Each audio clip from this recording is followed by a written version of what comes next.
evangelical today is really neo-evangelical. And Molly Worthen wrote a great book, Apostles of Reason, working on that. This is all before she became a Christian.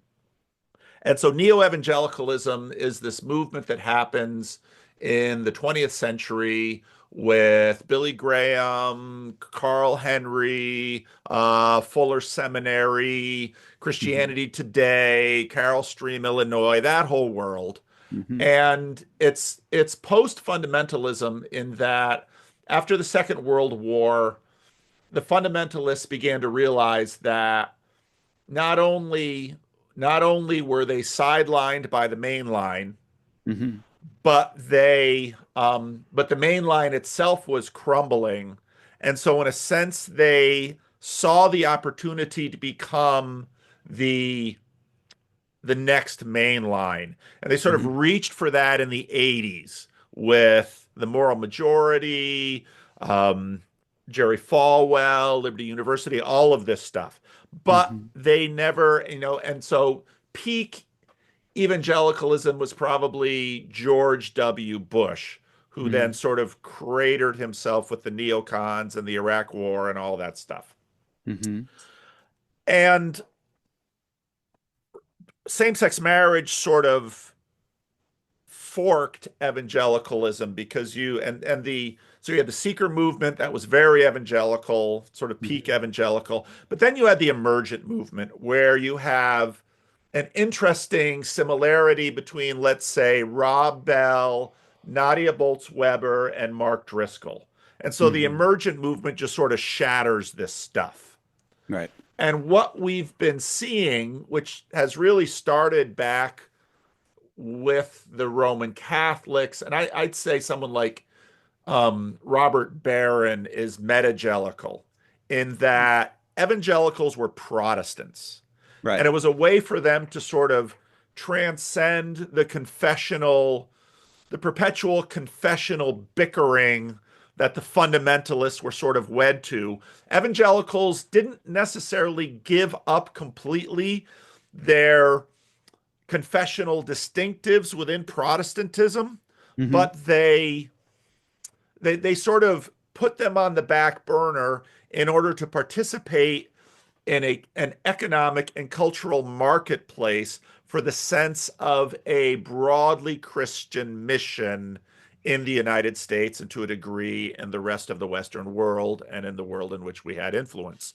And what Hmm. I've been seeing with Peugeot, with the rise of orthodoxy in the West, with the kinds of conversations that I regularly have now with people in orthodoxy like yourself. I mean, it's super interesting that I'm going to be at a Dominican, see, I don't know all the Catholic words, a Dominican monastery in Ireland with Dominican, I think they're friars, not monks. I'm trying to get Hmm. that together.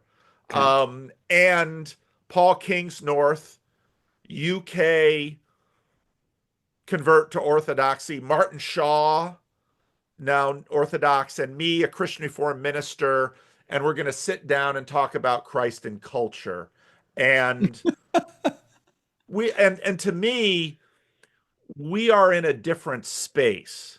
Hmm. And it has elements that were similar to evangelicalism, but Hmm. it's certainly beyond Protestant now. Right. It does have the elements of both a cultural and commercial marketplace. I think what Jonathan Peugeot is doing with his fairy tales is very much this way. I mean, some of his illustrators are Reformed, some of them are Orthodox. We've got this new wave and interest in Orthodoxy. Hmm. And and so then when I look at, say, what Jordan Peterson is doing with his gospel seminar, he's got Robert Barron there. He's got Jonathan Peugeot there. He's got a couple of Cambridge theologians who are probably ostensibly Anglican of one stripe or another. Hmm. He's got Dennis Prager there. So you got movement conservatism there from a Jewish perspective. They're on Daily Wire, which is sort of movement conservatism, but Daily Wire has Klavan, who converted to Anglicanism, and he's Right. got Knowles, who's Roman Catholic. So there's something happening now where the different traditions have created, similar to evangelicalism, Hmm. created a cultural marketplace, a marketplace of ideas, and an economic consumer marketplace Hmm. in which to operate. And I think this is, in fact, so if Ben-Hur and The Robe, these elements of Hollywood were sort of part of, Protestant Catholic Jew of Hmm. the post World War II era, and evangelicalism created the Jesus movie, Hmm. which Right. when I was a foreign missionary, missionaries were still huffing around backwoods areas with a generator and a movie projector and a sheet and showing this to isolated communities and having people come forward to Christ and starting a little church that would be who knows what. And then now, sort of the chosen, you can just sort Hmm. of see the development of that. And so you've got a Roman Catholic playing Jesus Hmm. in the chosen. And whereas I've talked about the chosen a little bit on my channel, you've got people who are sort of new in orthodoxy now and have really are excited about their embrace of orthodoxy. You've got trad caths who are watching this. You've got evangelicals who are watching this. And I think we are in a metagelical moment. I don't know all where it's going, but you said, well, you just did a thing on the Mary thing on Netflix on your I channel. did.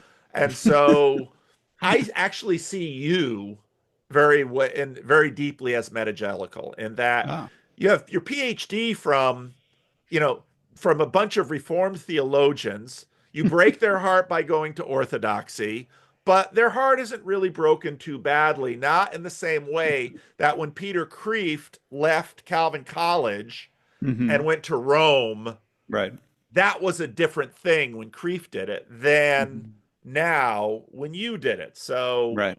what do you think about this? Wow, that's a whole big can of worms you just opened up, Paul. But I think it's a worthy one.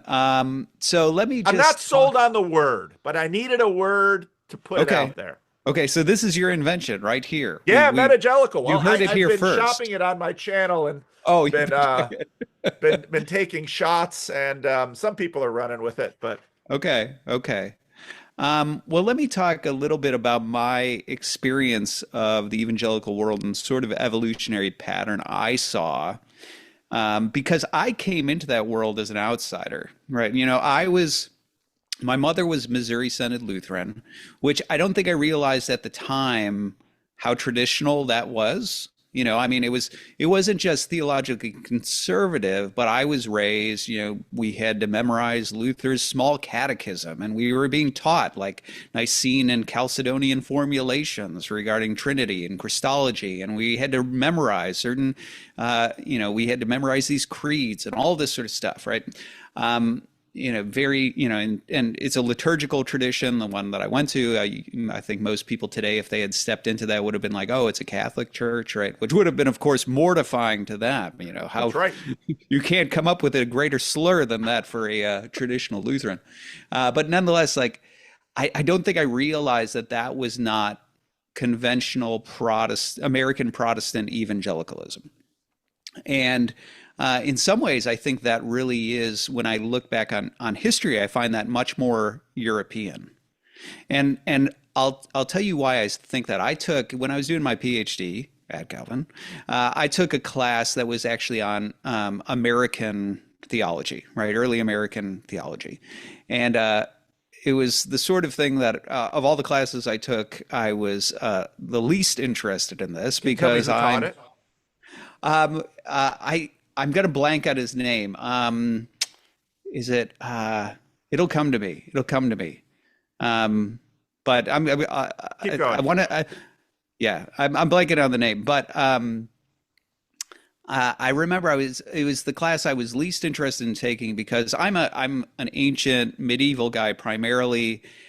with then, how modernity is impacted by ancient and medieval. I mean, that's a lot of what I did with Immanuel Kant. It's what my upcoming Leibniz book is about, all that sort of stuff.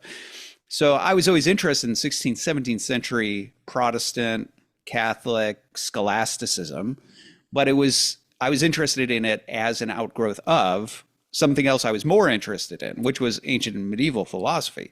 And so going into American theology, I was less interested because I'm like, now we're distancing ourselves even further from all of the things that I'm most curious about. And so, hold on, I'm getting a pop-up, so forgive me. You might want to cut this out. I'm gonna. Okay. So, and one of the things that became apparent to me, I spent a lot of time. I don't know how many people are familiar with the work of John Nevin, but I became very familiar with the work of John Nevin during that class because he was particularly interesting. He was the one person that was the most interesting to me in early American theology. So the Mercersburg School of Theology, that's basically, Schaff, as in like shaft, not shaft, like shaft, like, but Schaff as in like the NPNF series, if you look at that, right, edited by Schaff. Well, Schaff and Nevin were basically the Mercersburg School of Theology. And they were intriguing to me because they were some of the few people who were actually looking at patristic material.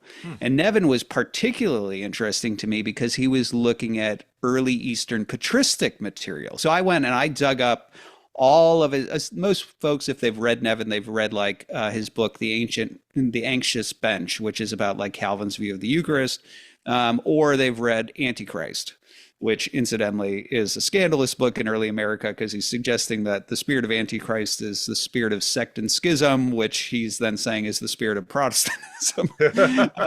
So that didn't go over so well. But like those are the things if people have heard of him or read him, that's what they've heard and read. But I went and dug up all of his articles from the Mercersburg Review, which was the journal that they had where he published way, way, way, way more. And I realized, oh, he's been reading the Eastern Church Fathers. Like most of this is about deification. It's about the Cappadocians, about Athanasius. And so I resonated with him. And I also found him fascinating because he had clearly read all these sort of German idealists, and he was engaging in modern philosophy using Eastern patristic stuff. Now, anybody who's looked at my academic stuff would recognize, oh, no wonder you're intrigued by Nevin, because you do the same thing, Jacobs, right? Like you engage in modern philosophy and then sort of the trajectory of modern philosophy, but you engage it from this very classic ancient perspective where you're bringing old things into dialogue with it. And that's what Nevin was doing. Now, the thing that was fascinating and very telling to me was how Nevin was received in early America. And this told me a lot about early American Protestantism. How he was received was that most people didn't recognize the theology he was talking about. So Eastern Orthodox thinking, right, or Eastern patristic thinking, let's not even say Eastern Orthodox, just Eastern patristic thinking was so alien to the mind of early America, most of them said he must be a Hegelian. Like they just didn't have any, he's just a German idealist, pantheist, something. I don't know what he's talking about. And in fact, a guy that you would know, Charles Hodge, if you look at what he has to say in his systematic theology about Nevin, he says exactly that, right? He's just regurgitating, Hegel's pantheism, etc. And what's also interesting is Nevin wrote a letter to Hodge. I dug it up. I found it. He wrote a letter to Hodge saying, okay, enough is enough. Like I sat here and I let you say all the stuff you wanted to say, but then in your systematic theology, you quoted me, and you quoted me out of context. You quoted what I was saying, where I was describing Hegel, and you presented that as my view, and you edited out the part where I referred to this as Hegel's monstrous pantheism. Wow. And guess what? Next edition, Hodge left it in. So it was like wildly dishonest scholarship. But what was most fascinating to me is like when I went into, I was obviously a student, as you know, of Richard Muller, who is one of the foremost authorities in the world in 16th, 17th century Reform scholasticism. And so I knew 16th, 17th century Reformed scholasticism very, very well when I was looking at this. And looking at American Protestantism in contrast, it seemed so shallow. Hmm. You know, all the sort of scholastic nuance had fallen out of the sort of theology I was seeing there. Nobody was going into like technical distinctions about like types of necessity and contingency and free will and all this sort of stuff, which is what the scholastics are obsessed with. So all of that talk of causality and freedom and necessity and modalities and all, it just disappears. And the conversation becomes much more superficial, sort of this systematic theology that tries to avoid metaphysics in some ways. And I could feel that sort of thinness, the anemic nature of the contrast there. And then what was also telling to me was that when that world encounters somebody who's actually digging back into patristic sources like Nevin, the worldview that's being presented to them is so alien. They have no category for thinking of it. They don't even recognize it as Christian. And the result is to say, you must be just some weird German idealist because they don't know what to do with it.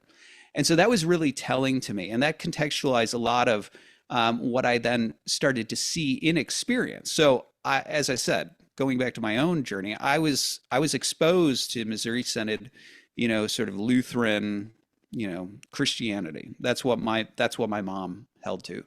And so I didn't realize when I say that's very European, what I mean is it feels much closer to the sort of 16th, 17th century Protestantism that actually did have some sort of rootedness in history and tradition and metaphysics and things like that, even though we didn't talk about metaphysics in that world. I mean, we did to an extent when you're doing Chalcedonian and Nicene stuff, but it felt much more grounded in that world.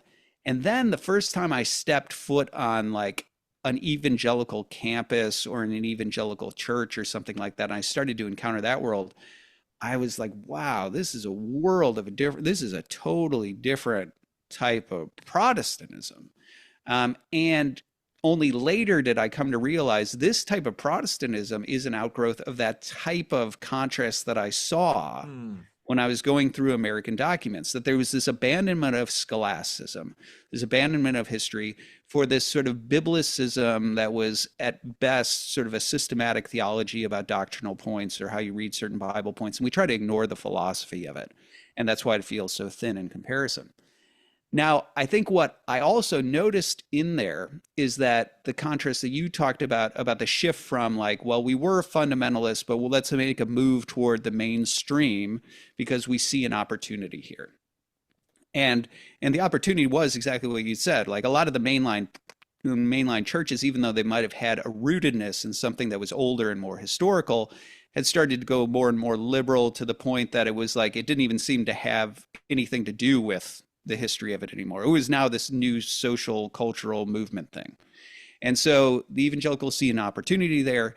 And what I had noticed, just because of the areas I was interested in, right, was that a lot of these evangelicals, the ways in which they tried to step into that in the academy, put aside the politics, but you're right that they did step into that area there. Obviously, people like, Dr. Dobson and whatever, was a big part of that moral majority in trying to move into that space politically and culturally.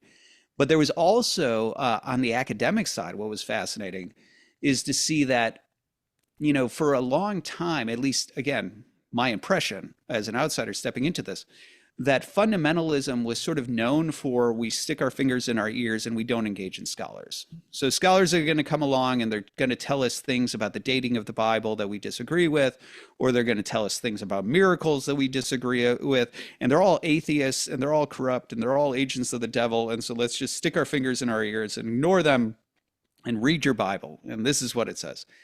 And the ways in which the evangelicals started to try to move into that space academically seemed to be that we're going to engage the academy. We're going to try to come out of our bunker and really sort of like try to engage them. Yep. And we're going to make the case in the mainstream of the academy, in the halls of the academy. We're going to make the arguments and defend our position. Yep. Now, I think while I'm all for that, right? Like I'm all for engaging the academy. there was also something that was kind of weird strategically that opened up there, and I can't help but wonder if this was the seeds of something that became, bore some of the fruit that we're now seeing, leading to the demise of evangelicalism, which was, rather than arguing against the fundamental assumptions of the academy, the best way to engage the academy was to grant their premises. So Hmm. let's grant everything that you say about, like, okay, so I used to joke when I would have students come to me and they'd be fascinated with ancient philosophy or medieval philosophy and patristics, and so they're now sort of having this mind-opening experience about how they look at theology. They'll say, "Dr. Jacobs, what do you think about biblical studies?" And because they're taking like a New Testament class, and I'd be like, "Oh, you mean that discipline where you read the Bible like you're an atheist?" And they say, and and and the reason is exactly that. When you look at the way biblical studies functions, it embraces a functional atheism. And it's more than just a functional atheism. It's not like it's saying, well, we're agnostic about whether there's God. We're agnostic about whether this could be inspired. It's actually like actively atheistic in the sense of we favor a certain type of narrative about the history of humanity and about the history of religion. And it's highly cynical. Like we presume religion is, a political utility. And so therefore the most subversive and dishonest motives are the most likely motives of authors, right? We presume that humanity, it's always got this out of German idealism, actually. It's always got this bias for the present. We're obviously smarter than those dumb backwater hicks who used to, think this and this. Like nobody could possibly believe that. And so whichever interpretation makes them sound the dumbest, like that's preferable. Like they can't be too sophisticated because we know they're not sophisticated, right? They're not like us. They're not Germans, right? That's like, and so there's a lot of these sort of biases in biblical studies and that are not just functional atheism where we're going to try to put on the shelf the question of God. It's actively atheistic where you're being highly negative. And so in this way, what you would start to see, though, is you'd see evangelicals who, behind closed doors, between you and me, of course I believe in God, of course I believe it's inspired, of course, of course, of course. But now when I engage the atheists, I'm going to play on their terms. So I'm going to see if I can grant all of their cynical premises and yet somehow make the case that Paul is still the author of this, or somehow make the case that Paul really did believe that Jesus was divine, or whatever it is, right? And that seemed to be the game that the evangelicals played in order to try to win back intellectual integrity. And then obviously there was also this massive philosophy of religion movement, most of which started out of Calvin College. Okay. That's actually the reason I was drawn to Calvin in the first place, was all of these folks that I knew were sort of revitalizing Christian philosophy of religion. And they were doing it in very interesting ways, right? And so people like Alvin Plantinga and Nicholas Walterstorff and others who I'd eventually get to meet and know, a lot of those folks they started at Calvin and then, like Kraft as well, like you mentioned, that they eventually went elsewhere, Yale, Notre Dame, whatever, but like it all seemed to be bubbling out of those waters there. And so I'd seen this sort of interesting thing where it was like the evangelicals were so hungry to gain not just cultural ground, but also academic ground, that they ended up saying, well, let's play on the atheist terms and let's go ahead and make the arguments from the atheist terms, and let's see if we can still sort of gain back ground for our positions without having to invoke God or confessions or anything like that. So there was a lot of that happening. And some of that was very even intentional in the sense that I didn't go to Biola. I was up for a job at Biola at one point, a couple of times, but I didn't go to Biola, but I know somebody who went there during the sort of like heyday of the Moreland and, William Lane Craig stuff. And my understanding, at least, this is hearsay, but my understanding is that they were very intentional in their thriving philosophy of religion program there, that they wanted to train up people, get them for their PhDs into like, top tier parts of the academy in order to ultimately plant them in top tier schools to try to turn the tide culturally, because now you've got a devout Christian who really believes these things but is in the in the Department of Philosophy at Yale or something like that. Like that was part of their agenda.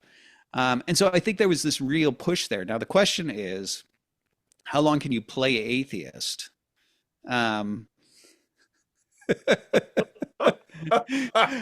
how long can you play atheist before, that seed starts to grow and bear some weird fruit, in your own mind? And so I do think that ironically there was a lot of concessions made based on this approach, right? We're going to embrace the methodological atheism. We're going to embrace even the cynical methodological atheism. And we're going to try to argue for intellectual integrity. And few people, except in philosophy of religion, this is where I think Alvin Plantinga, for example, or Nicholas Walterstorff are exceptions, had the guts to just say like, well, I actually do believe in God. And I think a major part of your argument is not in fact an argument. It's a presupposition that God Yeah. doesn't exist. And maybe we should start there. Yeah. And I think there was a certain courage that was lacking in that, right? It was an interesting tactic that was being used.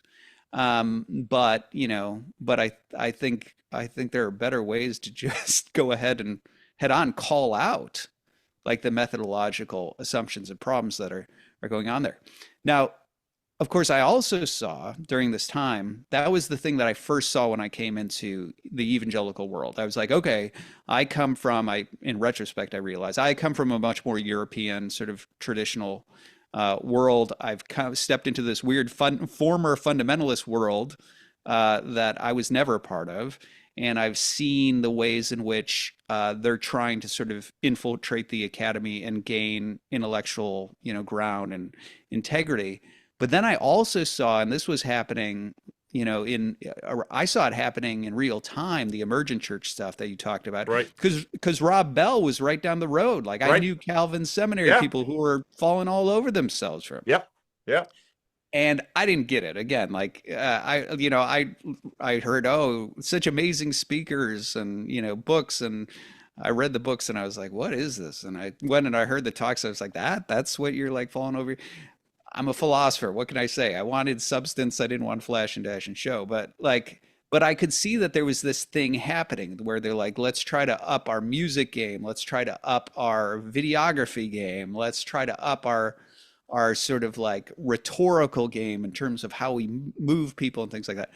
And it seemed to me that that part of what I saw happening in the emergent movement was it was almost like a cultural version of what I had witnessed on the academic side, where the idea was like part of how I show that I'm different, and this would later get made fun of, like, it's where like I show that I've got tattoos, that was, now, of course, like that's not, like that's not really what it was about, but that was kind of what it was about in the sense that, so much of the emergent movement seemed to be about an ethos, right? Yes. An ethos that we are open-minded. Yes. Right. We recognize that life is grittier and people are more complex and these issues are more challenging and nuanced and life is messy, unlike all of these other sort of stuffed shirt, sort of academics or traditionalists or whatever. Or like the seekers who, I mean, Willow Creek is like, hey, we won the kingdom back for the boomers. Now we're going to do it for the Xers. And so they had their Gen X service where they bring in, this guy, and they're going to be gritty and they're going to be slightly depressed like all the Gen Xers. That's right. And it completely flops. It just completely bombs. That's right. Yeah. Well, growing up in the Chicago area, I got to see that too. And But yeah, so I think you're right though. So this was a lot of what the emergent stuff was, though. It was more ethos. It was more about It was a vibe. the interpersonal vibe, right? It was, yeah, it was a vibe movement. Now, I think the thing that was interesting though was that started to attract a lot of people who, I think this is where, forgive me for anybody who Just gonna say it. Say it. It became even more shallow than what evangelical American, Protestantism was before that. So if what you see happening is that you have this sort of like ancient and medieval stuff, which then is received and engaged in early Protestantism. Early Protestantism is scholastic. Like people who have only read Luther and Calvin don't know that, but at some point the Lutherans had to get their bleep together and like actually be able to engage in scholastic conversation because they were going to go up against Roman Catholic apologists. And so like if you really look at 16th, 17th century Protestantism, Lutheranism, Reformed thought, it's highly scholastic. It's as sophisticated metaphysically, philosophically, all of that as any of the medieval stuff. Like that's the level on which it's engaged. And so when you jump over to American, all of a sudden, like we don't need any of that, and now it's just sort of this biblicism without philosophy that gets immediately more shallow. Well, like I said, that's the sort of thing that I had seen in the academy, side of things when I encountered evangelicals who were trying to sort of push the academic envelope. None of them were going back to philosophy. They were just sort of trying to do their systematic biblicism in a way that maybe could retain some intellectual integrity. But now what you have is like things get even thinner when it's like now it's about a vibe, and we don't even have that level of sophistication, right? So the sophistication has diminished even further. And I think what happens is what you're getting a thinner and thinner tether, if any tether is left, to tradition. And so what happens is over time, the doctrines and the beliefs of evangelicalism become just sort of very, very vague, thin, back napkin sort of versions of their original self. So you'd sit here and go like, okay, so the Reformation, apparently the Reformation and Protestantism is a really big deal because you're still not back to the Catholic Church. So like clearly like this whole like faith works thing was like a big deal because it's still a thing, right? But if you ask, if you look at the scholastic versions of that, you're dealing in orders of loves and merits and demerits and transference of merits and all. It's a very sort of medieval discussion. When you ask like the man on the street version, by the time you're to the emergent movement, like, so what's the difference between Catholics and Protestants? And the answer is like, well, Catholics think you can earn God's favor and like Protestants don't. And that's like laughably superficial. Like it's absurdly superficial. And so I think what started to happen is you had these sort of these just almost bullet point like super thin superficial pictures of what theology was. And the problem is that becomes wildly vulnerable because once what starts to happen, and this is the thing that, this is honestly how you and I first met, Paul, right? You heard a talk that I gave on the nuns, right? The religiously unaffiliated folks. And one of the things that is really evident when you talk with them is that at some point when they start asking the questions, right? They start asking the questions about why should I believe in God? Or why is that right and that wrong? Or why should I toe this line on things? And you've gotten rid of all of that depth. There's nothing left, right? And so like when you had a highly biblically literate sort of boomer generation that was at least committed to like, because the Bible is the word of God and it says so, there was something to grab hold of. But then in the emergent movement, you're getting, and I watched that in real time too, because I was a professor that occasionally, some of the schools I taught at were, Protestant schools. And so I'd watch biblical literacy diminish in real time, where it's like I could set up a question and say like, so what does Paul say about this? Right. And when I first started teaching, I could do that setup and somebody would probably know the answer. By year 3, I'm realizing I can't rely on somebody knowing the answer because, Wow. I'm just watching it plummet year to year, the level of biblical literacy. And so I think the problem is like, it used to be that like in the old European form, you had the biblicism, you knew the Bible, but you also had this philosophical underpinning. There was a whole fully orbed, deep worldview. By the time you get to American fundamentalism, it's a pure biblicism. Well, because the Bible is the word of God, and there it is. And don't talk to the atheists about why they don't think it's the word of God or anything like that, and you get into your bunker. And then when you start to getting this vibe sort of thing where you you have a biblicism, but it's a biblicism with people who are biblically ignorant. Now the sort of hold of that anchor that's left, it doesn't really hold. And so I think that's the progression that I see, right? And again, this is me speaking as somebody who's on the outside. I've never identified as an evangelical, right? Like I've spent a lot of time in these different orbits. Um, but that's sort of that's the evolution that I seem to, as sitting there as an outsider who's watching it happen in real time. That's what I saw. The reform world is slightly different, obviously, because that's a version, at least what I saw, and you would be much more equipped to speak to this than I would.